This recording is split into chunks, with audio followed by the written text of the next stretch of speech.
Happy Sunday and week 6 of the NFL season. This is Dad Bod's Crab Cakes and Sports with Jason, Mike, and John. Good evening, everybody. Guys, I still haven't figured out. It's Dad Bod's Crab Cakes and Sports. But, like, I mean, we haven't done anything with the crab cakes part of it yet. So it's just like, what are we just saying? We're from Maryland, or if we like to eat, like, I don't know, a combination of the two, maybe, Mike? I don't know. I like crab cakes. I think they're too expensive for Hmm. me. I think that's part of the problem. We should say poor dads crab cakes once in a while in sports. That could probably maybe be a better title. Or crab cakes when we can afford them once every 6 months. It's just a long title, I think. Well, have I told you guys how much it costs to get crab meat shipped down here? Like it's insane. It's the cost of the crab meat plus like to get like 6 containers down here and then we freeze it and we pull it out for the holidays and different stuff. It's like $125 just for the shipping. Just for the shipping. Yeah. We anytime people God. come visit us, we're like, hi, you're staying at my house for free. I'm gonna need you to bring a cooler and here's money that I just Venmoed you. Bring crab meat with you so that I can make crab cakes. Otherwise, Smart. holy crap. It's a I mortgage payment. I almost bought a dozen blue crabs today. Charm City and Bartow had Marylanders unite today, and I think Nick was charging like $100 for a dozen, What steamed, size? and they were just regular. So I don't know. They're Hmm. usually fairly good size. I think they're medium or large blue crabs, but they're steamed in Old Bay, and then you can get pit beef and all the good things that we miss from Baltimore.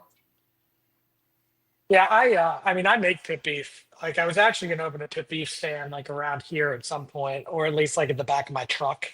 But I just haven't quite done it yet. It's it would just be like I don't know all the health code rules and violations and such. Otherwise, I'd probably do it. Hey, we did that for a while. We made some beef. You remember that, Jaser? Yeah, it's a big part of my summers for a while. It's the pit beef stand at whatever that place was called. What was that place called at the time? The wild Wild duck. Duck The wild Cafe in duck. Essex, Yeah. Maryland. Oh my goodness. Well, I digress. I I think we guess should talk with about everything except the Ravens game. I think that we just need to go on another tangent and not discuss the Ravens game whatsoever. well, in all honesty, the frustrating part about this is if Lamar Jackson played that football game, they would have won. Like I'm convinced. It's you changed the whole dynamic of the game. I mean, it was funny how like it took them how long to bring in Huntley, but it's just like this different aspect of the game, this new energy. Even though, like, I mean, Cooper Rush, I think is a much better passer, I guess. But when your offensive line still is having the trouble that they're having, and you're in the struggle that you're in. I mean, might as well try something different. I think they just waited a little too late, and then they had those costly penalties, and then like timely mistakes, like Vic Flowers. I know he kind of got roasted a little bit. Like I kind of stayed offline about it because I don't want to hear it. But like I mean, he's trying to make a play happen, right? And then he gets shirt like the guy's helmet hits the ball. Fine, whatever. It's not the end of the world. But I mean, that's a completely different game if Lamar Jackson's playing, and I think the Rams look like they forgot to get off the airplane, Mike. Yeah, it felt like, a classic West Coast coming east. I know they didn't do that because they came, I think, from overseas and hung out here for a little while, but it kind of felt like that style of game as it was. The Rams gave the Ravens every chance, and even John Harbaugh in his press conference said that basically we had so many different chances to get into that game and win it. I mean, you could talk about, the end of the first half where they had, you know, 3 plays from the 1 yard line. And I, the one thing that has really kind of bothered me is they aren't able to get the yard when they need it anymore at all, it seems like. And I don't know if that's just poor offensive line play, if that's, lack of creativity and play calling, or just a combination of both. But it seems like that has been a major theme. And part of the reason why these drives are stalling is I just don't see the same Todd Monken this year. It doesn't seem like, it seems like everybody knows what we're going to do. We do it, and it just fails. But there's no jet sweep. There's no, there's no dog and pony. There's nothing different about what we're doing. It's just very straightforward. And I think they're trying to keep it vanilla, to keep it basic for these young guys, but it's also not effective in any way. I think a lot of it's like you said, like I think it's the offensive line too, with trying to. I mean, Cooper Rush needed to get rid of the ball like the second he dropped back, and even before this, if anyone else is paying attention, if you guys watched Lamar earlier in the year, and this one's going to be on him, it's going to be on the offensive line and him. He's takes way too many steps back. He's dropping back so far that when he drops back out, the defense is waiting for him when he goes to step up in the pocket. You can't drop back that far. And if you look at any of the film early on in the year, I mean, he was like Kansas City, that was like, it's happening on every play. Detroit, it's happening on every play. So I hope something gets corrected there. I mean, I know I heard rumors of like Zeitler possibly a trade for him, but I don't know. I mean, he knows the system pretty well. I mean, we talk about coaches being gone, John. I mean, I think it's funny because it could. I mean, it could still be Zach Orr, although the defense did show up today a lot better than the offense. But I think the offensive line coach is probably gone at some point, probably at the end of the year. And they're going to have to revamp this whole thing. But they don't start going on some sort of run, the entire coaching staff is going to be gone. Yeah, I see that. And, guys always call for Harbaugh's head, always. But, as I watched the game, and Brady made a comment of something that I've been saying for weeks, that the number one person that they're missing in the game, and Tom Brady said this, not me, was Pat Ricard in the backfield. That running game cannot get going. And how long have I been saying that, guys? I've been saying that since week one, that without Pat Ricard and him giving that added element of athletic blocker over 300 pounds, taking those first hits, opening up the holes, that Henry is getting that first hit further back. And I think the Daniel Falalele experiment needs to go in the dumpster with everything else. That guy cannot block. He's 6'8", 380 pounds. And I can see why you'd want to have him out there because he's just a huge human being. But he can't block. He can't do anything. And they're in the backfield before Henry even gets the football. But then my thing with the Cooper Rush is I did not like that signing when we got it. Because I read people saying he played behind Dak Prescott, and Dak Prescott's like a Lamar Jackson style quarterback. No, he's not. Lamar Jackson is a Lamar Jackson quarterback, and you need a athletic backup who can take over the way that Huntley did. Huntley had the longest play today from scrimmage of a 19-yard scramble. And they should have gone to him earlier in the game or in the offseason found a better, more athletic quarterback than Cooper Rush so we don't have to change the offense around. Well, that's an interesting point, John, Mike, because if they not only signed Cooper Rush, they signed him very quickly and very demonstratively with a big contract for 2 years for a backup quarterback. So it's like that's the direction they wanted to go. They're like, we don't want this guy to hit the market before other teams go and grab him. But John's right, Mike. He doesn't fit the offense. I would think of somebody like Trey Lance would be a better option. Or, if you really wanted to do it, who's it, Willis out in Green Bay?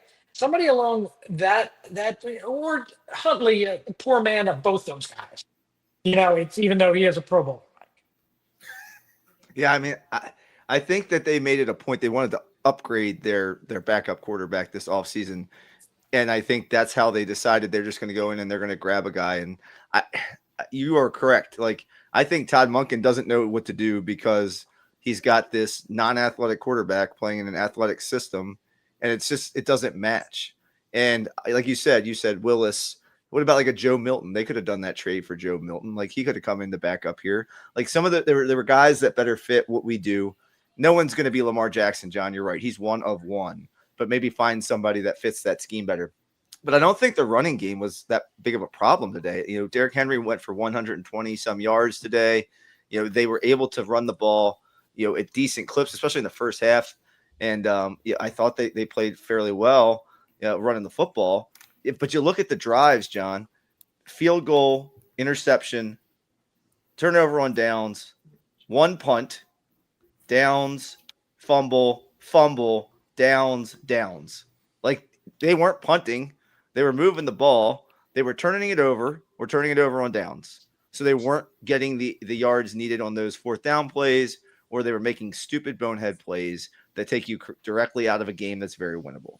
And that's really the story to me of the game, regardless of who was behind center, because I thought they were just having, Cooper Rush just turn around and hand the ball off to Derrick Henry for the most part anyway.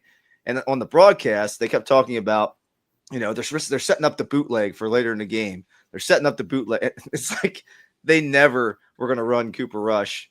And it was pretty obvious. But if Huntley was in there, maybe they could have done some more of that or some more of the option work. I mean, it just makes a lot of sense. Whenever you have one quarterback and he goes out, you're right, Mike. You're not going to have like an identical guy, especially to Lamar Jackson. But you change everything for a quarterback like Lamar Jackson. At least that's what everyone's been clamoring for years here, right? You change your offensive line. Now they pull different. They're more athletic. And then you bring in a guy that drops back and passes. Well, your offensive line isn't necessarily designed that way. Or maybe it is. Like I'm not specifically talking about the Ravens. I'm saying when you go and you have a way of doing things and then you totally change it up in the middle of a game or the middle of a season, this is what happens. And not to mention, I mean, I think Dallas's offensive line the last 4 or 5 years made Cooper Rush look like Joe Montana. Like he had all the time in the world to throw, where the Ravens just are not in that boat. So that's where we are. Well, I think they tried to get some other things going. Getting Zay Flowers the ball in different situations, in different scenarios, and he fumbles the ball 2 times.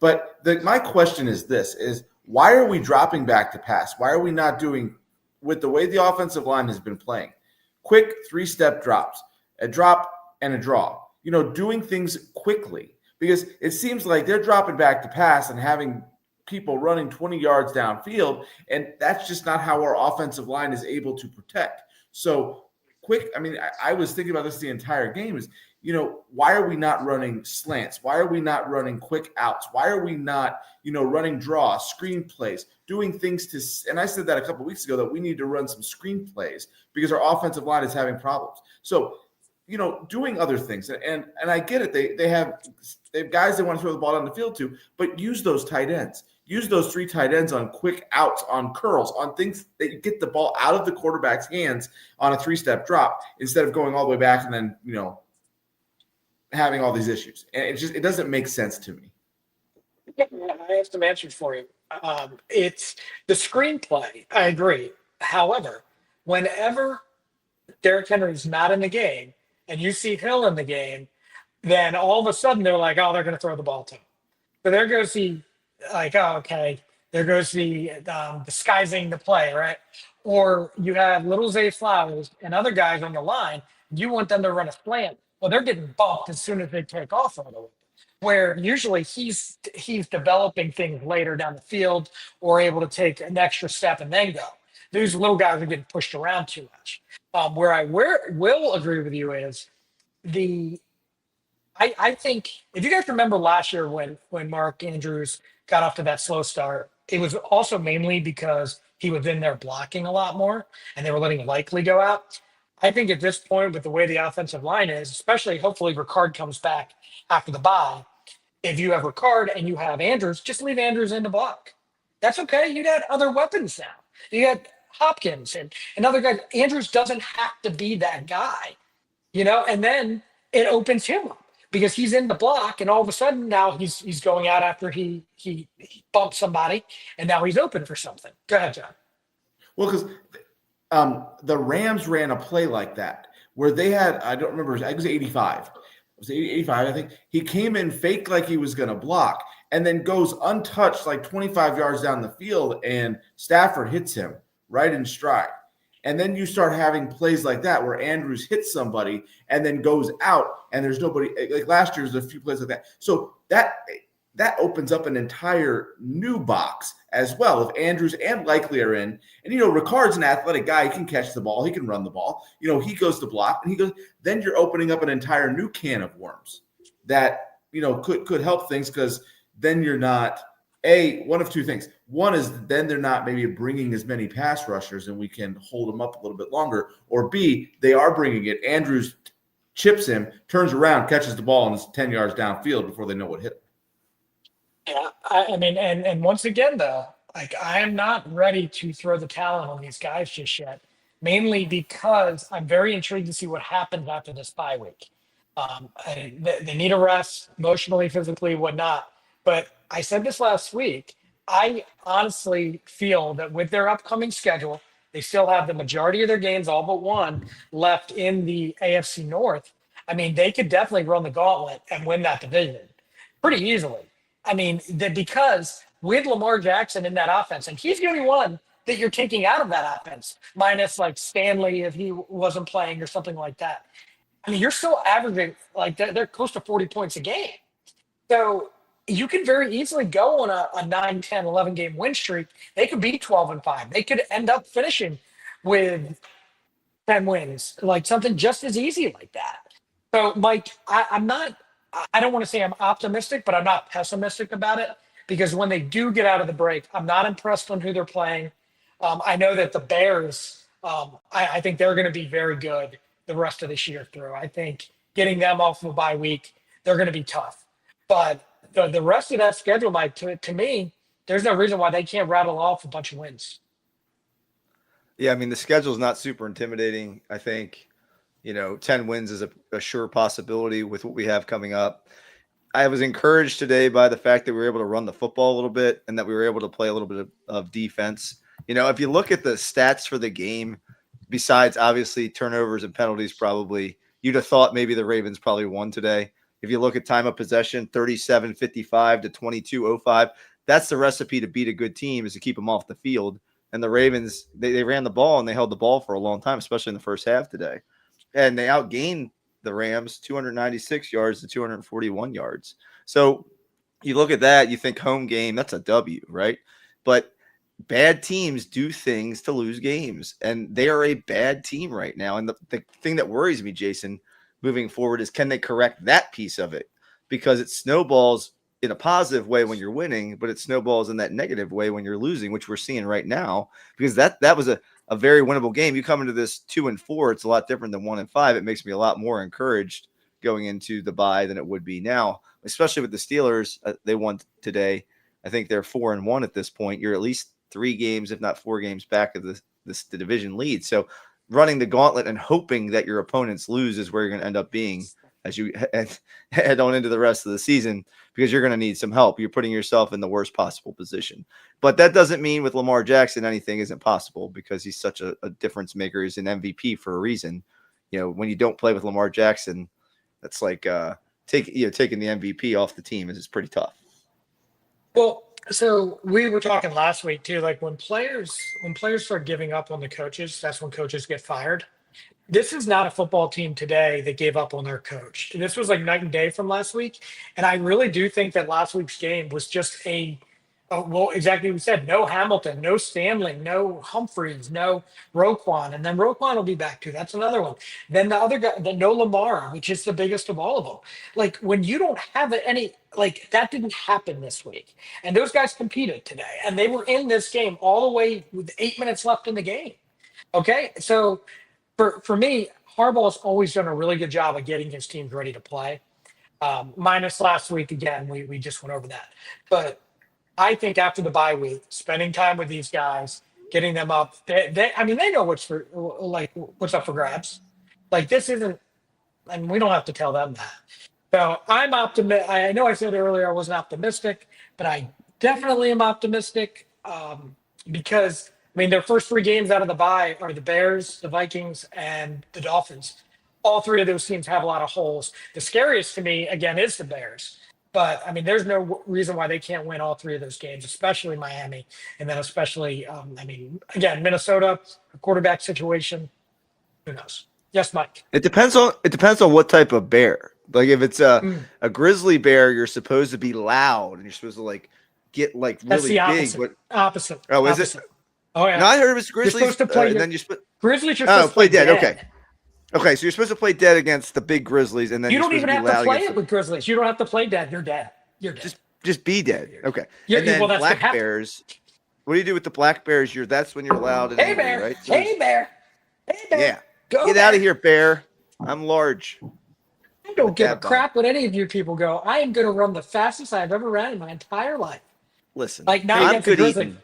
I am hey, good eating. There is a lot of fat and protein in this body. So that bear is going to get a nice meal. Just saying. hey, remember this, guys, though. When running from a bear, you don't have to be the fastest. You just Right. have to be faster than the slowest person. But what if you're the only person? Well, then that's a different story. But if Uh-huh. it's the three of us, I just got to be You're faster screwed, than John. you two Sorry. guys. You're old. You might John, I tear a think you're in trouble, groin, buddy. I'm twist just your saying. knee, those sorts of things. I'm You as good guys as are I old. once was one time. I think you're in trouble. Oh my goodness. Yeah, there you go. Oh, that sounds like a Ken Frisky comment. Oh, that's a good one. Love We it. should do that. We should have a bear race. Oh man, I tell you. Dude, I am so sore now. We had softball on Friday. I am so sore. I hadn't played for like 3 weeks because of the schedule and such. Oh, I am old. I'm getting very old. All right. So moving on from this, I guess let's touch on some fantasy football. Specifically, John and mine's matchup we were playing this week. John's John, shaking let's his just head, Jason. I don't know why he's shaking his head. well, so John forgot to take Kyler Murray out of his starting lineup, who did not play today, and he had Bo Nix on the bench, which would have given him 13 points instead of 0 points. But I am currently beating John 89 to 64, or 89.64 to 59. Now the 89.54 is John's predicted points total. Mine is 143. So I think I'm on my way to my second win there, John. Even though all three of us are still holding up the bottom part of the standings in our Dad Bod's Crab Cakes and Sports listener league. We aren't doing a very good job, fellas. We're not. Although, once again, I would just like to say, and I mean, I'm just going to make this excuse. All of my point, like I have the most points against, are I'm number one. So every team I play has their highest week. So except for John, apparently. Well, But didn't John I'm beat? up by like John beat me. I'm up by like 8 points, I think. So I just need Sam Laporta to fall in a hole Mm. and Buffalo's defense to give up a lot of points against Atlanta. Is that possible? That, there are some people think that Atlanta might win that game because they're going to be able to run the ball in Buffalo. I don't take a lot from the Patriots game because that's like one of those conference game or division games that can go either way. But Buffalo can't take anyone lightly, and that I don't think they do. I don't think they're built that way. But I mean, the Patriots are a lot better than everyone thought, at least right now. So just to swing back to fantasy, um, yeah, Mike, I don't know. I wouldn't bet that they're going to put up a lot, but you never know. I'm Oh in man, trouble. yeah. Rico Dowdle had another big. Didn't you mention him last week, Mike? He had another big I game. I did. did pick. I So someone picked him up last week. I don't know if they did it and then realized this isn't another league I'm in. I had first priority on the waiver, and I purposely haven't been picking anyone up. I just like to pick up my defense and kicker. I just wait until the next morning and I pick someone up after the waivers go so that it didn't count against me. And he picked up Dowdle and then dropped him right before the games last week. So I was like, okay. So I knew he was starting again this week. So I picked him up and he had another 30, 40 points or whatever. 30 So carries, 183 yards, 4 receptions for 56 yards and a touchdown. that'll win you a week or two. Yeah, but you can't carry the points over, unfortunately. But I also, in all my leagues, every redraft league this year, I drafted Jackson Smith and Jigba. And depending on the league you play in, he scored either about over 40 points or over 30 points this week. So he had a huge, huge week. So that's where we are in the fantasy aspect of everything. I wish you all out there good luck. Hope you all are doing well and that you still have a chance to win this week. All right, fellas. So just to kind of, we'll do a quick rundown of the games today. Again, we started off in London this morning. It was Denver and the Jets, and again another pretty close game, surprisingly, but Denver did win that one there at the end. I guess actually I should probably skip over or not skip over Thursday night with a big upset. The Giants did beat the Eagles. And here, let me get this. Oh, yeah. So the Broncos won 13-11 against the Jets.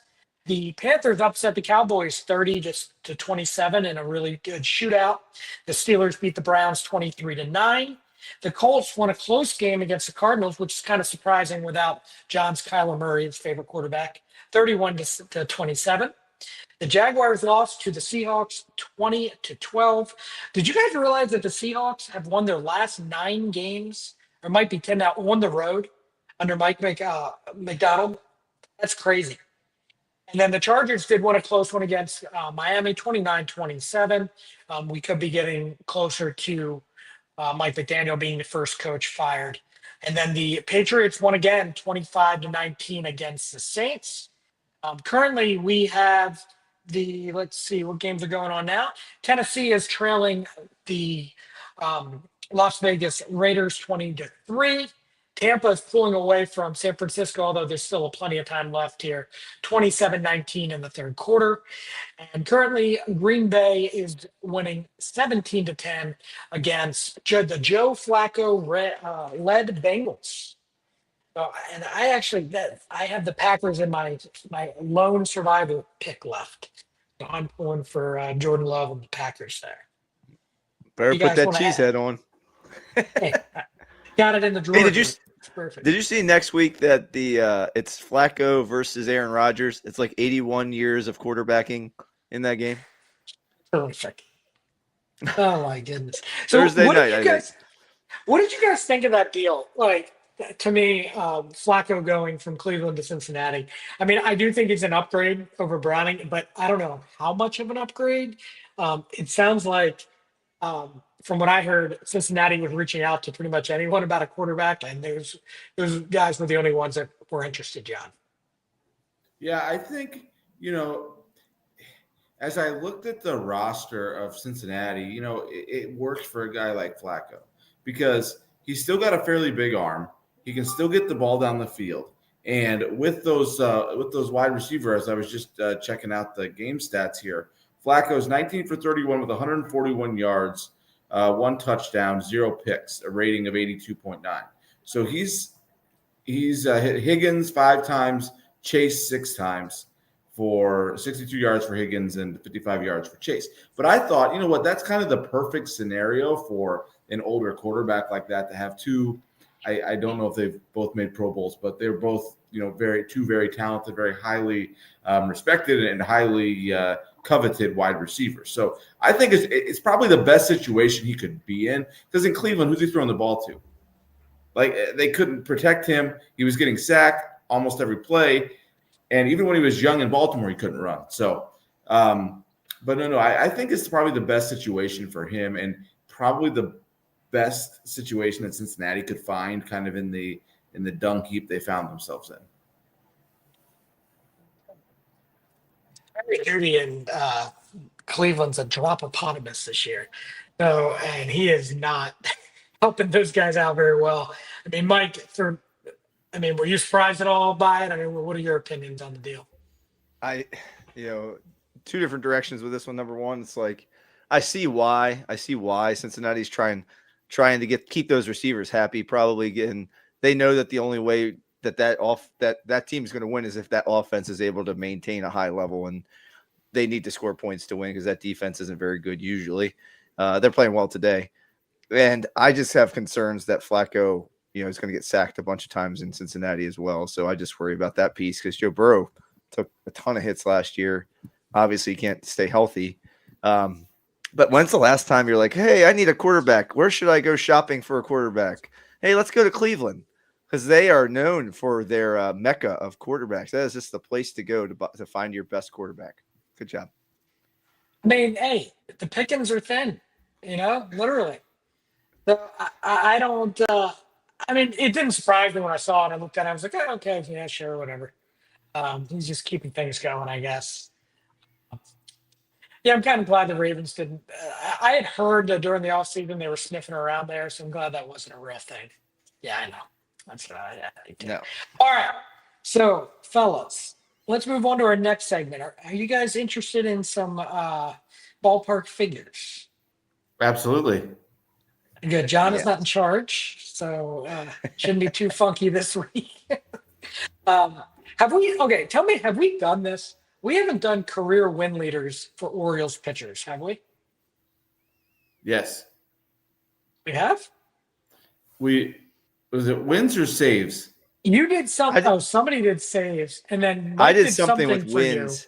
I did something with wins. I don't remember exactly. It might have been there might have been a caveat or something. I'm not 100% sure. You did something with John when I was gone, and he failed. It might have been wins.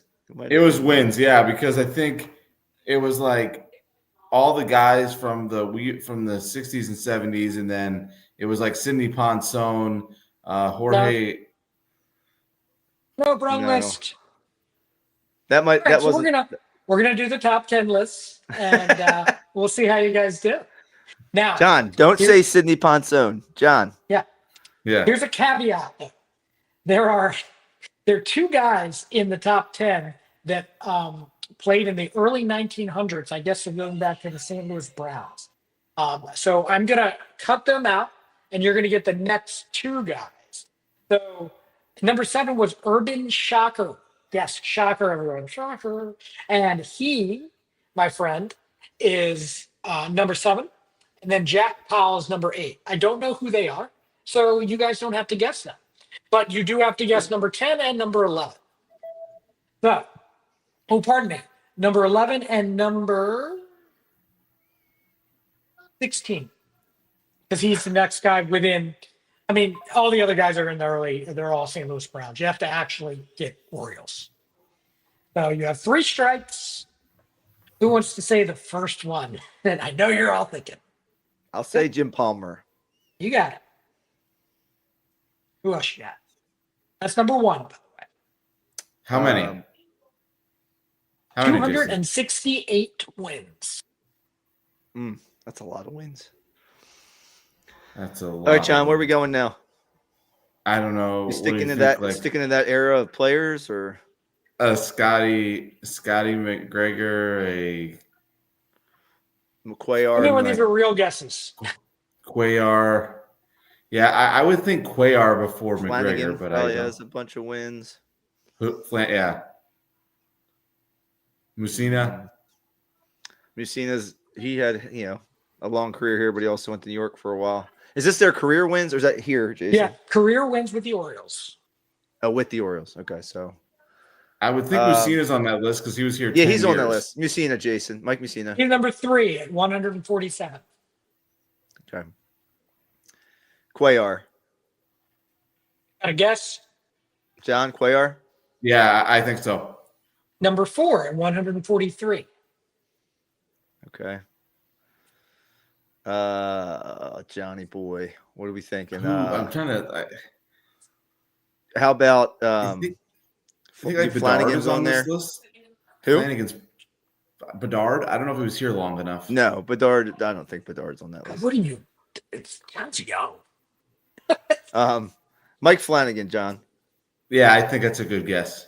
Number 5 at 141. So you guys have guessed number 1, number 3, number 4, and number 5. You think Scotty Erickson's on this list, Mike? He was on the teams like in the mid '90s that won at least 15 games every year. Possibly, I would hold. Let's put him in our pocket, John. It might be a little uncomfortable. He was a Proverbial tall guy. It's always a good move. Well, let's put him in our pocket. Let's think. Who else, John?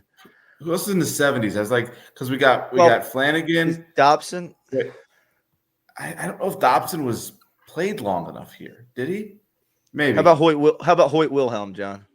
Yeah, I think that's a good guess. Hoyt Wilhelm's a good guess. Strike 1. He was mainly a closer when he came to the Orioles. Fooey. 1. If you say Urban Shocker, you will be correct. Urban Shocker. Not to be confused with Urban Meyer, the football coach. I don't Well, even know come what on, to say. guys. Like You're a Jimmy missing some Key? Was no-brainers Jimmy here. Key here? Was Jimmy Are Key you here long serious? enough? He was there for 2 years. Jimmy Key was nowhere near long enough. Ponson, maybe he was there a while. Rodrigo Lopez has a chance to be on that list. Didn't I tell you no, Sidney Ponson? Yeah. Wasn't that Yeah. the first one? Yeah. Well, So Sidney Lopez- Ponson was just so you know, he's number 21 with 73 wins. he's 21. Okay. So that Well, would McGregor is probably on the list. Let's go McGregor. yeah.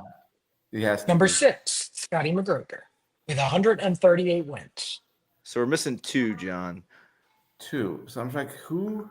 Because it's somebody who has to be here a long time. Sure. A very long time. Oh gosh. What are we doing here, John? You know, like Ben McDonald didn't play long enough. What about no, Dennis Martinez is primarily a closer. No, he was not. You mean Tippy Martinez? He was Tippy a relief Martinez, pitcher. yeah. Dennis Martinez was a starter. El Presidente, my friend. Do you want to Okay. go? Well, Could be he more. played at a bunch of different. He played in a bunch of different places. Yeah, but I'm trying to think, did he stay long enough in Baltimore to be on this list? Right. Well, he pitched for the Yeah. Orioles from 76 to 86. Okay, I would say he's on this list then. Let's do it then. Let's do Dennis. Yeah. Number 10, Dennis. The Dennis president. Martinez. The Presidente. Yeah. How many did he have, Jason, with the Orioles? 108. 108. So he averaged about, You are 11 missing- a year. You guys have 1 strike, and you're missing number 2. You're missing number 9. You're missing number 11, because remember that's Oh yeah. and you're missing number 16. And number 16, you can actually guess there's 2 players tied Oh geez. with, and you would know both of them, but you only have to guess one of them. Jason, how many of them are more recent? Is there anybody more recent on there? No, the most recent people on, no. Mm-mm. Chris Tillman's the closest, and he's 20th. Okay. Okay. Everybody else, Yeah. but nothing crazy. Sure. I guess it wasn't like the St. Louis Browns. Except for Urban Shocker. What What about Pat 7. Dobson, John? You want to say Dobson? Yeah, let's say Pat Dobson. He was there for a good extension of time. Strike 2, fellas. Strike 2. How many did he have? Not enough, obviously. He's not even on the list. Oh, good. We did good. I'm trying to think, like, who was a relief pitcher and who was a starter? Because Arthur Rhodes did both for a long time. He started and then he went to the bullpen, and he started again, and he went back to the bullpen. He was more of a You're getting- bullpen guy. You're getting too cute with your guesses there, buddy. It's too cute. Don't think of it like that. Just think of starting pitchers. Like none of these guys ever were really in the bullpen unless it was like a postseason game or something. Oh, okay. Mm-hmm. All right, Jason, you're gonna have to steer us a little bit. We're struggling. Oh, We already guessed Flanagan, right? I think so. Did we guess you Flanagan? did. You did guess Flanagan. Okay. Yep. So let's see. Let me get you one here. No. So one of these guys, you've already said one. Uh-oh. Erickson? Scott Erickson. He's the Scotty one that's Erickson. tied. He's number 16. He's also tied Okay. with Mike Boddicker. at Oh, number that 16. okay. That was the one I was thinking of, Mike. I couldn't think of what his last name was. You're missing a real obvious one from all the Orioles World Series teams and multiple 20-game winner. Like you're missing the big boy besides Palmer. Palmer, Cuellar, McGregor, McNally. Dobson. It's McNally. McNally. I missed Dave Dave. McNally, yes. And by the way, McGregor was not on any of those teams. No, he wasn't on that. He was. He's No, not I know, that but old. I know. He's also a pastor, by the way, in case you Yeah. wondered. Right. Yep. Urban Shocker is number 7, guys. Urban Shocker. That's so hard to believe. It's so shocking. Ah, That we couldn't think of McNally. There you go. Okay, so I'm more of a you I'm have, more of a rural guy. I live out in the country. Just saying. understandable. Okay, so you have Jim Palmer, Dave McNally, Mike Messina, Mike Cuellar, Mike Flanagan, Scott McGregor, Urban Shocker, I missed one. Dennis Martinez, number 10, and number 11. So there's two you're missing. Well, he just said the one, Milt Pappas. Yep. And then the next guy pitched for the Orioles. He actually mentored Jim Palmer. He's mentioned him many, many times on broadcasts. But then he was traded to the Yankees in 1967.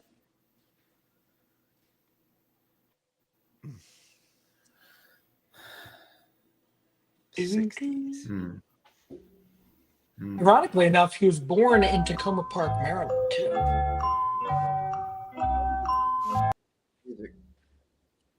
He won 121 games in his career. He also pitched for the Orioles, the Yankees, the Cubs, and the Braves, and Angels and Giants.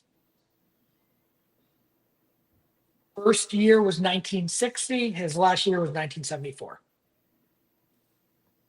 Yeah, I don't know. You guys want to give a guess or no? No. All right, Steve Barber. Okay. Steve Barber. I know the With name. 95 Oriole victories. Okay. All And that's right. is that number 16? No, that was number That's 11. number 11. Okay. Number 11. And how many behind did the Dennis guys Martinez. with 16 have? How many did those guys have? Number 16 with Mike Boddicker and Erickson both had 79 wins.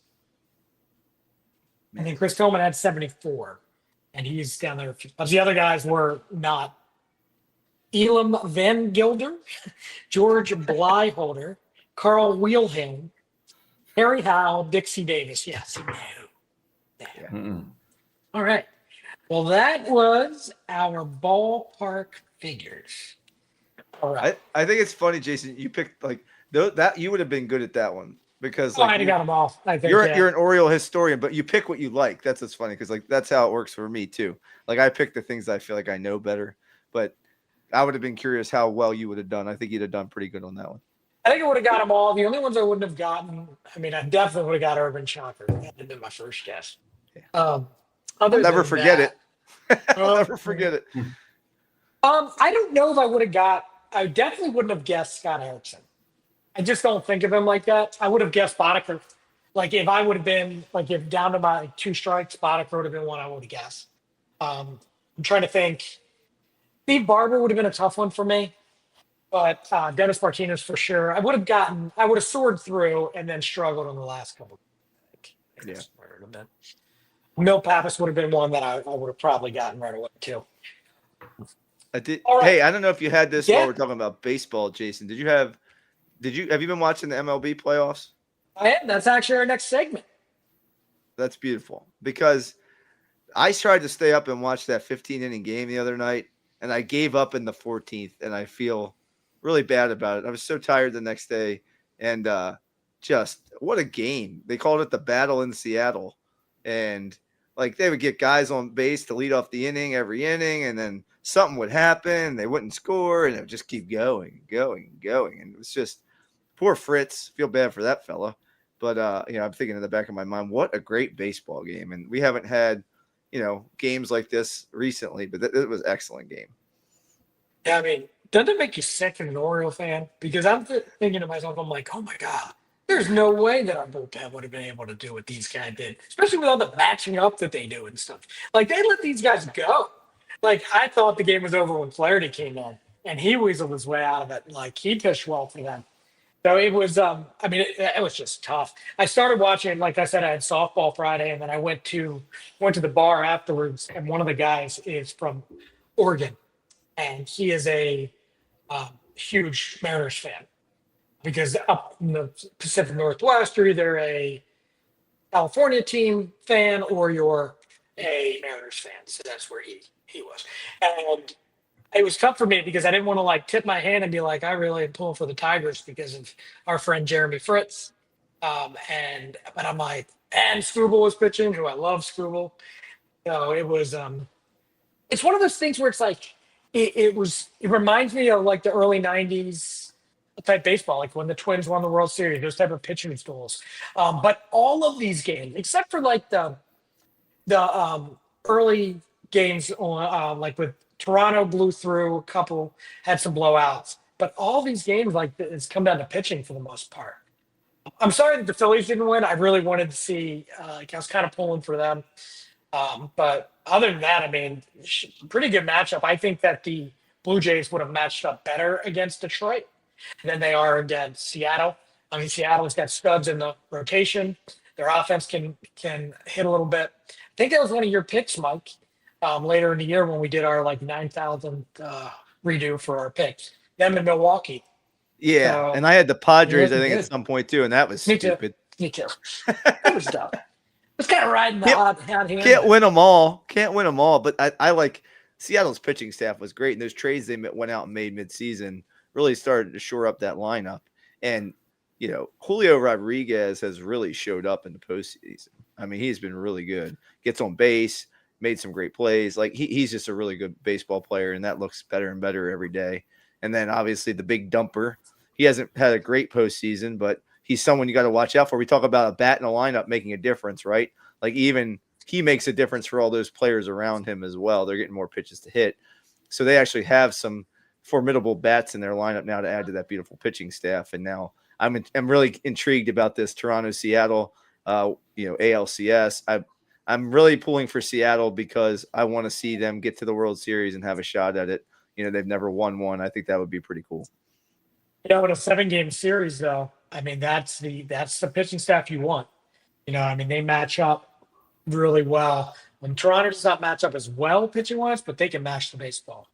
So I think this one goes 6 or 7, John. I do. I'm very strong. And you're trying to say something? Yeah, I think so. I think I just saw that it was announced this morning that Bo Bichette will not be playing in the ALCS, but Toronto added Max Scherzer and Chris. I think it's Bassett. I can say his last name, but Chris then Bassett. what is it? Yeah, It's Chris Bassett. Seattle has their ace coming back in Brian Wu, so they just added him to the ALCS roster. They had to do it by 11 o'clock this morning. They have like 3 aces. Yeah. Did you see Bryce Miller's pitching game 1? And he's awesome. And do you see who's pitching game 1 for the Blue Jays? Oh, Gosman? Former Oriole Kevin Gausman towing the rubber in the ALCS. I mean, I say this is probably – I'm going to predict the Mariners win. I probably just put the kiss of death on them. But, yeah, I mean, to me, that they can just offer so much more. And the only reason why, though, that Bryce Miller's going to is starting off because everyone else pitched the other night. So you use Logan Gilbert. They use, I think they use Castillo. They use, I mean, yeah, sure. But they match up well. Yeah. I mean, Bryce Miller, I mean, he missed a good portion of the year this year with injuries. But Bryce Miller, then he turned to Wu, and then you go to, I mean, Kirby's in there, probably Castillo, then Kirby. I mean, there's not enough room for all of them because you want your best pitchers to pitch several games. So it should be quite interesting. On the other side, the Dodgers and Milwaukee, I don't know which way to pick this one. I mean, I was kind of surprised the way that the Cubs started off that it was 0-2 right away. But they made a series of it. Milwaukee's been the best team in baseball all year long, the hottest team. They can beat you many different ways. But the Dodgers are the champs till someone beats them. So I don't know, Mike. Should be an interesting series. I hate to say it. I mean, something just I have a hard time betting against the Dodgers. Yeah, I feel you, Jason, and I want to pick the Brewers really bad, but the Dodgers have been mashing the baseball here in the postseason, kind of like they haven't all year long. It's kind of like they finally have hit their rhythm. And it's not always the team that played best all year. It's the team that's playing best at the end of the year. And I kind of get that feel from LA right now that they finally found their rhythm. And obviously they have talent and they have a good pitching staff. And they've been injury, banged up a little bit as the season went along. But Milwaukee's been that kind of team of destiny all year long. And so it's kind of like the Orioles were a couple of years ago. You're like, oh man, they've been the best team all year long. And then boom, you run into a chainsaw with the Rangers or something like that. And so I wonder if that's the case here, or, I think this one goes at least 6, I would think. I think that Milwaukee has enough talent to at least win 2 games in this series if it is the Dodgers that pull it out. What do you guys think as far as this series is concerned? I think by rule you have to pick the Brewers because you stuck with them. You predicted them when the Oh, rest okay. of us were still like, I don't know. Yeah. I wasn't sold. And then I looked down while we were talking at the standings, and they were like 13 games up on the Cubs. I was like, oh, Yeah. what did I I'm miss? worried. I'm worried then. How about that? I'm worried Yeah, about you the should Brewers' be worried. chances. Well, there you go.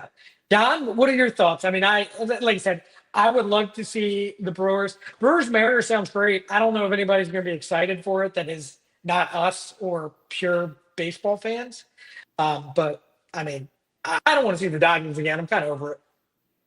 Yeah, but then here's where it comes in: is you got all the experience on the Dodgers side.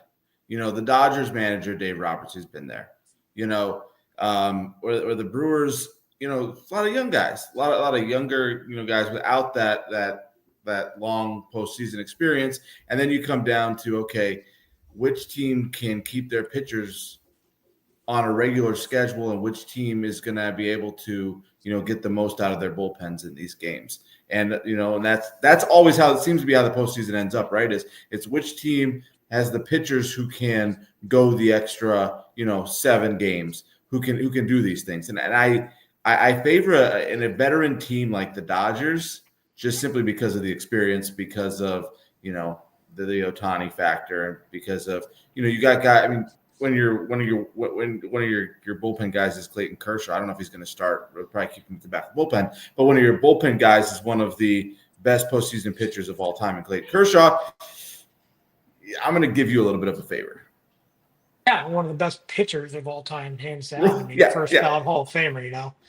Absolutely. 100%. I mean, Mookie. I mean, you have Mookie who's a couple rings. You have, Freddie Freeman is like probably one of my favorite baseball players of all times.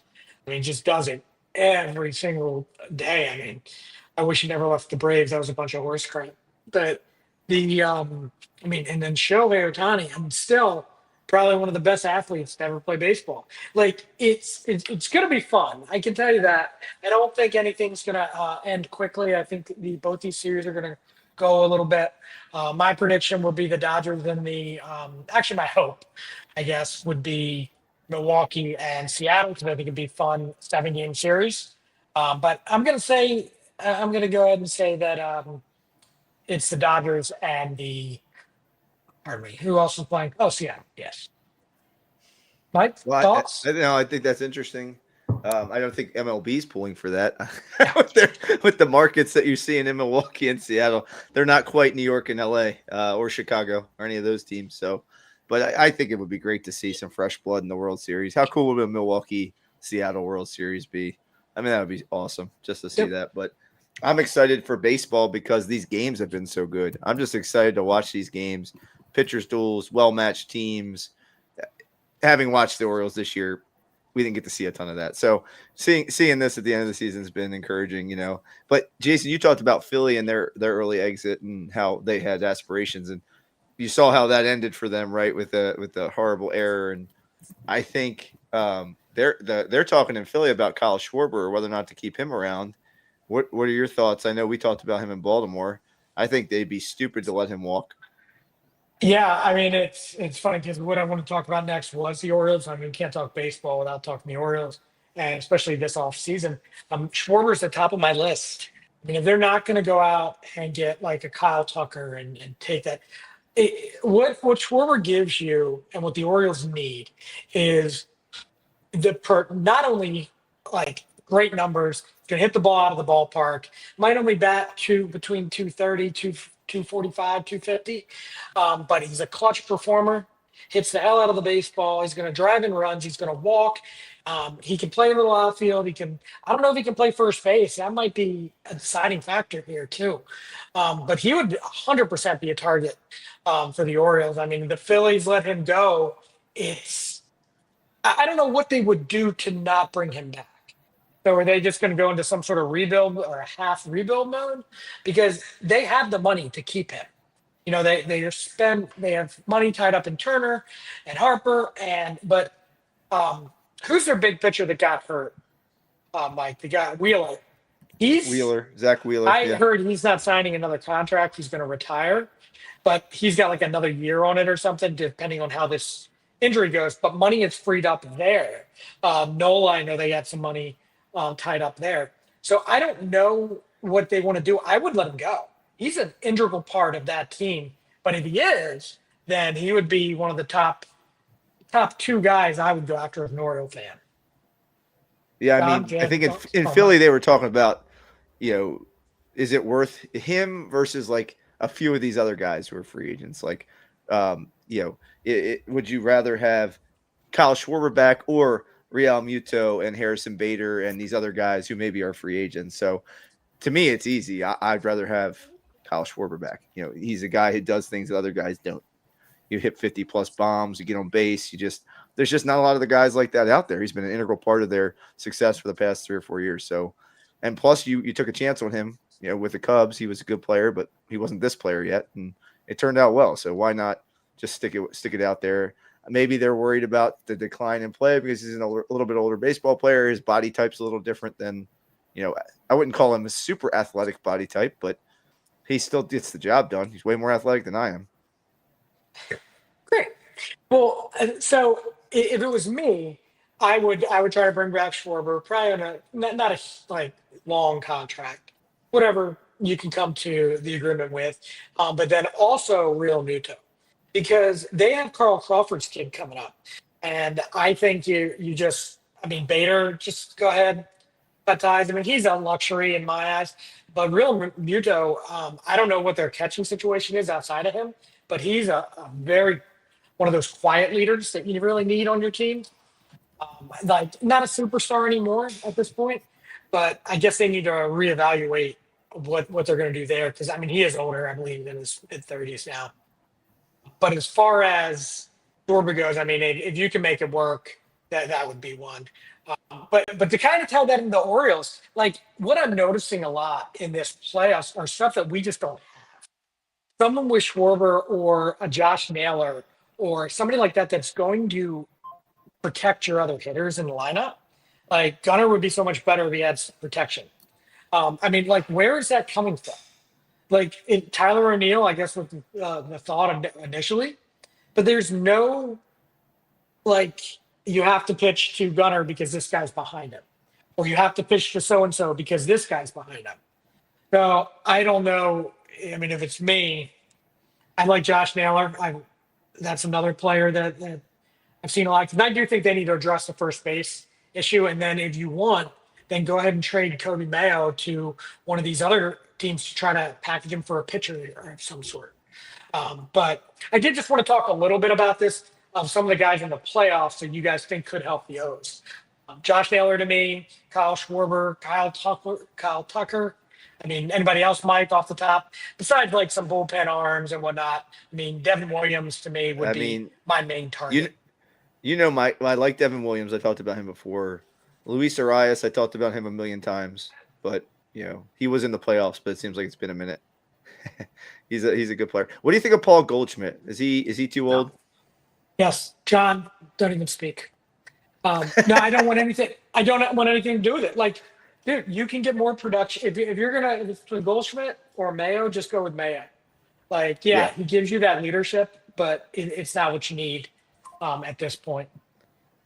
Yeah, I'm with you, buddy. And like, what about like they have to get creative? Gleyber Torres, I believe, is a free agent. What do you think of that? No, because of not for me, for the position wise, because you already have Jackson Holiday. I mean, if you're going to do something like that, I would rather try to work on Westberg in the outfield and then go get Bregman, play third base.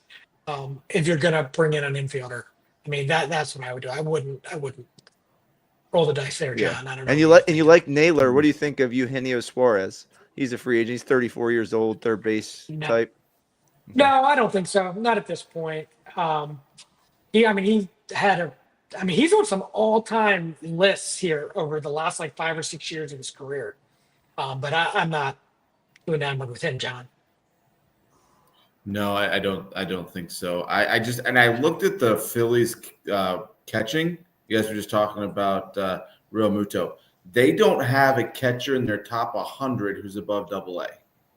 So they may be a buyer in the catching game if they don't re-sign Real Muto. But I That's all it says. I don't know anything else about it other than in their list of top 100. You have 2 catchers. Yeah, and they're both a AA. So John, the last guy. What do you can you chime in on this, John? What do you think of Bellinger? Jason mentioned him before. Is that a guy you look at maybe in an outfield position? potentially, he's only 30, so that would fill that center field spot. So we don't have to, And first base. Yeah, and first base spot too. But I'm looking through the list here of like at first base, and there's a bunch of guys that that are like this list here: Alonso, Naylor, and then O'Hearn, of course. Santana, he's 40. Luis Arias is 29. Goldschmidt's 38. Reese Hoskins is 33. Turner, Solano, Dominic Smith, Josh Bell, Ty France, Lamonte Wade Jr., Rowdy Tell. So, I mean, there's a bunch of guys there in their late 20s, early 30s on that list of, first basemen that we could, definitely go after. But again, I would rather have a big bat in the outfield, find a big bat in the outfield before a first baseman. I think the only way that they bring in a first baseman is if it's a significant upgrade from what they already have. I mean, I'm talking like Mountcastle is a foregone conclusion that he's gone. I think that they actually release him. They choose not to pick up the arbitration. They just DFA him, like that's it. I don't even think they try to trade him. And so if it's a significant upgrade from Mayo, which again, Josh Naylor in my eyes would be, Bellinger though, Mike. So here's the issue I'm having with this. I mean, he gets crap out of left-handed pitching, by the way, and he's a lefty, so he's a nightmare matchup. He had a great season. He's had some great seasons. A former MVP, but how much better was he this year because he batted behind Aaron Judge compared to a lot better, because we don't have that. We don't have anybody in the lineup like that. Not many teams do. No. Do you consider Pete Alonso that kind of upgrade as well at first base? I do. So Alonso, Naylor, I think I keep hearing that the Alonso thing would be more of a pipe dream because I guess he's got a reputation that people aren't thrilled with, attitude wise. I don't know. I don't know anything about him. I like Alonso a lot. And I mean, that's the kind of bat you need, right? I don't care if it's left-handed or right-handed. You just need somebody to do that. Bellinger, Alonso, Naylor, and those would all be on my list of guys. You need one of them, or Bregman, or Tucker, or 2 of them. I don't think they're going to get 2 unless they deal people away. Here's one, though, Mike, that you'll like a lot, and I think it could be a possibility. But Stephen Kwan has been talked about being on the trade block. That's your game changer as far as getting on base, playing a really good outfield. Now, he's not your protect everyone else type hitter, but you put him at the top of your lineup, 1 or 2, and you leave him there. And then you flip-flop him with Westberg or Holiday, But then you still need, if you do that, you still need to get one of these other free agents. What are you laughing at, John? What's happening? Look at this last comment. Yeah, I mean, we are paying Chris Davis, correct. See, that's an Oriole move right there. That's an Oriole move right there. He's already on the books. Let's just bring him back in his wheelchair and let him try to play first base. That'd be great. Hey, but then you go get free food when he doesn't strike out. Yeah. Yes. Oh, guys, so I don't know if you were thinking about this, but this thought just crossed my head. So the last time Milwaukee was in the World Series was 1982, and they were in the American League and lost to the Cardinals. So if they go to the World Series this year, what happened in '83? Cal and the O's won the World Series. So let's hope they go to the World Series in 25, because then that, in the whole scheme of baseball gods and things, that would lead me to believe the Orioles will be in the World Series next year. Yeah, I mean, it's funny because there was also that thing about every time there was a blizzard in Baltimore, the Orioles either won the World Series or won the pennant, blah, blah, blah. That streak ended, clearly. Yeah. But we have plenty of time to talk about the Orioles here these next few weeks. It's clear what they need to address. Here's the John, I'm struggling with the fact that I don't know. Again, I'm not sure what they're looking for in a manager, but when they make that decision, hopefully soon, I mean, it's going to have to be once the World Series is over because I think they have guys they want to talk to. Once that happens, though, he needs to be involved in this and what players they may be bringing in. So we can sit here and talk about this all day long, but the good thing that the Orioles have, and it's that no one seems to be talking about, the Mariners didn't make the playoffs last year, if everybody remembers, and now look at them. The Cubs didn't make the playoffs last year, and now like you can rebound in just 1 year here, and they're in a perfect position to do that. There's no reason why they can't, and they have a perfect position to start adding. They're rebuilding their bullpen, the whole thing, just about, because you need a back end, you need an offense. Maybe that means moving Cano into like a fifth, sixth, seventh inning role, better in the back end role. So there's all kinds of options here that they can do. The point is that I'm trying to make is they're not that far off from making a big run again. They just have to make the necessary moves to do so. Yeah, and I think you're right, Jason. You can't really pinpoint the names until we see who's running the show. But I think we can highlight the areas of need that clearly need to be addressed. And yeah, I think a table setter, like you said, is a great place to start. I think a protective bat, I think, is the second place, and then obviously someone in the rotation. And I think it's pretty obvious. And then obviously a rebuilt bullpen, a retooled bullpen, however you want to look at it, whatever mix they do of going out in free agency and grabbing guys, or maybe guys who they think they can fix, or in some of these guys who pitched well here in the end of this season. I think they're going to, rebuild that bullpen. But I think we can all say someone at the top of the lineup, maybe to set the table, somebody as a big bat just to protect Gunnar and Westberg and some of these guys, and Holiday in the beginning of the lineup, and then a pitcher who's at least three quality or better to help their rotation. Yeah, I mean, and I think I don't necessarily think that like the top of the lineup table setter is 100% needed over like some of the other stuff. But if you get Stephen Kwan, that solves all that problems. He would be like the exception for me. Okay, or you're going to make a run at Bader, and he'll be your fourth outfielder, because I think a fourth outfielder is as important as a big protective hitter as well. Because you saw what happened last year with all these injuries and all these guys, and how Laureano played such a key role for that. I mean, they would have lost how many more games if he wasn't on the roster? So you need you need protection. You need those guys. Pitching, obviously. I mean, this is actually not the first year that I'm like sitting here saying pitching got to be like the number one priority. Some people might think that, but I think the number one priority is another bat to protect these guys. At least that's what I'm thinking. That's on my Christmas list. Well, Jason, let me ask you something. Or Mike, one of you mentioned this. I'm looking and seeing. I don't think the Blue Jays would let Bichette go. But let's say Bichette. He's a free agent. They didn't sign him. Right. No, I know they didn't sign him. But let's say he's on the market. Would a guy like that, bringing him in, moving Holiday or Westberg to the outfield or whatever, bringing a guy? One of you had mentioned Bichette before, or I don't know, a couple months back. You still think bringing a guy like a Bichette in to play third or second and moving one of those other guys to the outfield would be a wise decision? Mike?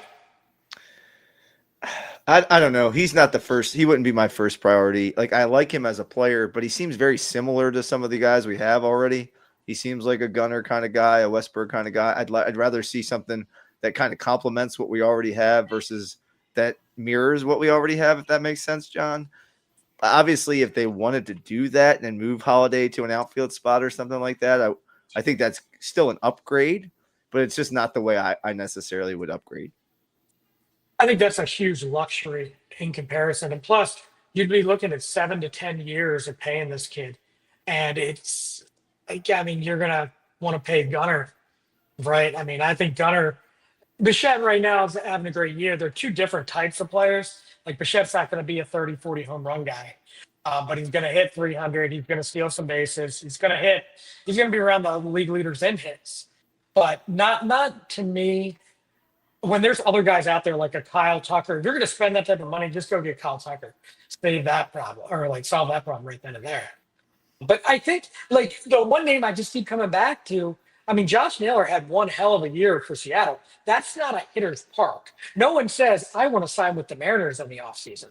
Like, I'm not saying he won't, but but the Yankees need a first baseman. The Red Sox could use another first baseman. I mean, he's going to be a hot commodity where I thought he would be one of the guys. I mean, as his postseason goes on, he's still playing. He's not getting any cheaper. So it'll be interesting. It'll be a great offseason to talk and to figure things out here. Do you guys have anything else you want to touch on before we close things up? Well, Flacco just lost to the Packers. Yes, he did. But he had a good game, though. 29 for 45, 219 yards, 2 touchdowns. Had one to Jamar Chase and then one to Tanner Hudson. And it looks like, so the Packers 27-18 over the Bengals, and then the Buccaneers 30-19 with 1:55 left. A little surprised about that. I guess the Buccaneers are making a case for being the top team in the NFC. My pick was the 49ers to make the Super Bowl, but keep in mind, this is without Purdy. This is without Pearsall. This is without Ayuk. This is like Jennings coming back. So things will get very interesting. Without Bosa on the defense, too. Bosa, but he's out for the whole year. Right. I guess my last question, guys, and maybe we can end with this, is the Ravens come into a bye week, right? And they got to get a lot of stuff together. And, what do you think the importance of this bye week is? And, if you had to prioritize what needs to get done in the next 2 weeks leading up to that Chicago game, kind of where would you say the priority is? John, I'll let you go first. I think I'll do 3 things. One is going to be that offensive line, figuring out, okay, do we need to try to find somebody on the scrap heap, bring him in to shore this up, and what can we do? The second is, what are we going to do about the defense? Today, the pass rush was better. We were getting pressure on Stafford with just the front 4 that was allowing our regular guys to stay back. Simpson played well, led the team in tackles today. So that's a little bit better. But what are we going to do about the pass rush is the second thing. And then the third thing is what we need to shore up and figure out what we're going to do with the secondary. Because today it seemed like a half-ass way of man-to-man and zone, but still leaving big swaths open, and they were picking us apart. So we got to figure out if we're going to be a man-to-man defense or we're going to be a zone defense, and then just play the hell out of whatever one we pick. Yeah, I mean, and that's tough too, John, because you did play. I mean, 2 of the top receiver in football with Puka Nacua, and then also a Hall of Famer and Adams, who's still playing at the top of his game. So it's tough because not many teams can match up man to man with those guys for very long. So, Mike, I have 3 as well, but all 3 of mine are the same. I'm saying get healthy. Like, I don't know how you do that, like how you change anything, but bring our guys back. Like what we were supposed to have at the beginning of the year. Like, besides Matabike, I don't know what's out there as far as making changes and bringing guys in. Kevin Oestreicher with Locked On Ravens had mentioned that in his past, Simpson actually was a pass rusher, played some outside linebacker in college. So he thought maybe with Roquan coming back, he could switch and maybe get help with the pass rush. I still think you need to figure out the interior pass rush, also solidifying the offensive line. Everything else I think will fall together. If you can block, you have a healthy Lamar, and you can give him time and you can block, I think then it opens everything up. But the defense has to, they caused a turnover today, or at least one. I don't know if I missed another one. But if they can make, that's what, the first turnover all year? And probably 3 weeks. Yeah. So they have to continue to make things happen. And also with the schedule coming up, that might help them a little bit as well. But that's what I thought. What about you? No, the trenches. I think it's all about the trenches for me, like offensive line, defensive line. If you can do anything to upgrade those or just to work on schematics to make it better. I think they lost Tavius Robinson, I think, to a broken foot today. So there's another edge guy who's been playing more than I think we anticipated him playing with the injuries, and now we trade Oweh away. Now you've lost Oweh and Robinson as outside linebackers. I think they are going to make a move. I don't know what it's going to look like. I don't know if it's going to be a sexy move. I'm going to guess probably not. But I think they're probably going to go out there and scour whatever's out there and find somebody to help, at least for depth on the edge. I wouldn't mind seeing them explore with Madubuike being out. I know Jenkins did a good job against the run today. He's the one who forced the fumble and had the sack, which was really big play for the Ravens. Like you said, it's been so long. But they might find another reinforcement because I think Urban got banged up a little today in the game as well. So the defensive line is my biggest fear. And then obviously if Stanley's hurt, like he's clearly banged up, in multiple ways. Noteboom, after they tried to run behind Noteboom, it's not the same. So I don't know. You're not going to find a great left tackle, that's available at the moment. But maybe there's some creativity there in moving some things along the line to find some ways that we can move the line forward instead of just getting pushed back off the ball constantly. I agree. Absolutely. Ajabo played a lot of snaps today. A lot more than he has. 22. Right. No, I'm saying they had to. And he was involved in a number of pressures and plays and didn't look – a couple of things I was reading, he didn't look terrible. So, I mean, obviously it's all they got, but he didn't look terrible. Yeah, I mean, it's all hands on deck at this point. Just throw whatever you got at him and try to come up with something that works. I don't think we'll see a coaching change during the break. I mean, if they would have lost handily today, like giving up 30, 40 points, I think you would have seen a coaching change. I think we're not going to do that. Not a head coach, by the way. I mean, a coordinator change. Although Monken, after those – what do you call them? Pushes by Mark Andrews instead of giving the ball to the best running back in the last 25 years. Anyway, we should probably end now before I say more things that are going to make me angry.